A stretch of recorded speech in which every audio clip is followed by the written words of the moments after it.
माझा प्रश्न असा आहे तुम्हाला, म्हणजे आता एक आज्ञाने आहे मी तसं तुम्हाला एक प्रश्न विचारतो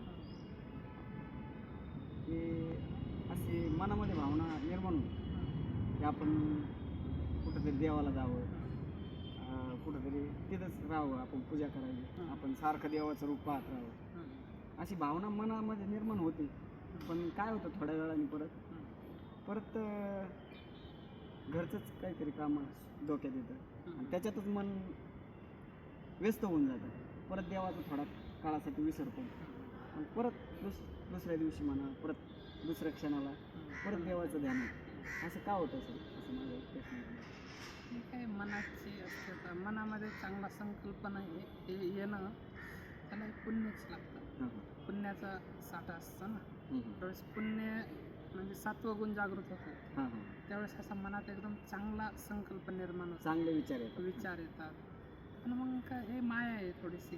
मायाचा प्रभाव झाला की मग अस्थिरता झाली, चित्ताची चंचलता वाढते. मग बाकी संसार गोड लागतो. मग संसाराची इच्छा होती, माग पाय मागं खेचलं.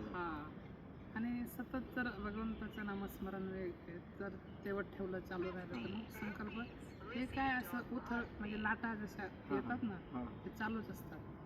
पण त्या लाटाकडं न लक्ष देता आपलं चालूच राहायचं. जसं हे की नाही, हे जीवनामध्ये सुखदुःख चालूच आहे ना. सुखदुःख कधी बंद नाही, कधी सुख तर कधी दुःख. असं ते सांगतात ना की एक माणूस असं समुद्राची आंघोळ करायला गेला. समुद्राची आंघोळ करायला गेला, समुद्राच्या काठावर म्हणजे कपडे वगैरे काढून बसला, आंघोळ करायची होती. पण त्याने पाहिला लाटा चालू येतात. ज्यावेळेस लाटा शांत होत्या त्यावेळेस आपण आंघोळ करू. मग त्या विचारात तो बसलेला होता. पण तेवढ्यात एक माणूस तुमच्यासारखा तसा तिथून गेला आणि त्याचं काही काम असेल ते करून वापस आला. पण हा माणूस तसाच बसलेला. त्या माणसाने त्याला विचारलं, अरे तुम्हाला आंघोळ करायची वाटते? हो म्हणलं, आंघोळ करायची, तेच कपडे काढून बसले. म्हणलं, कपडे काढून बसले, आंघोळ करायची, आंघोळ का करत नाही? मग लाटा बंद होतात ना.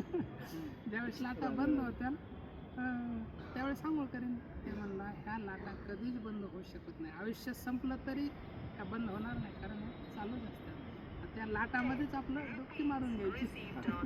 तसं हे चालूच असतं जीवनामध्ये. पण सत्य संकल्प आला मनामध्ये, चांगला विचार, तर आपण ते केला पाहिजे. तर आम्हाला देखील असंच मनामध्ये इतके दिवस येत होतं, वृंदावन पाहावं, गोकुळ पाहावं, मथुरा पाहावी, भगवंत ज्या ठिकाणी ज्या मातीमध्ये खेळले बागडले, जिथं भगवंताचा जन्म झाला, हे सगळं डोळ्यांनी पाहावं, असं 1-2 दिवस नाही, 4 दिवस नाही, तर हे 2 वर्षापासून मनामध्ये असा संकल्प यायचा. परंतु तो भगवंताच्याच कृपेने आज पूर्ण झाला. आपण ठरवलं, हो, ठरवलं जायचंच. जायचं म्हणलं असं डुबकी मारायची ठरवलं. आणि त्यामध्ये तुमचा आशीर्वाद, तुमची आज्ञा म्हणून येण्याचा योग आला. खूप आनंद वाटला. मला तुमच्या समोर येऊन आनंद वाटला. असंच जन्मोजन्मी या जन्मामध्ये प्रत्येक वर्षी म्हणा असं येण्याचा योग यावं, हीच भगवंताची चरणी प्रार्थना. भगवत कृपा. आणि तुमचा आशीर्वाद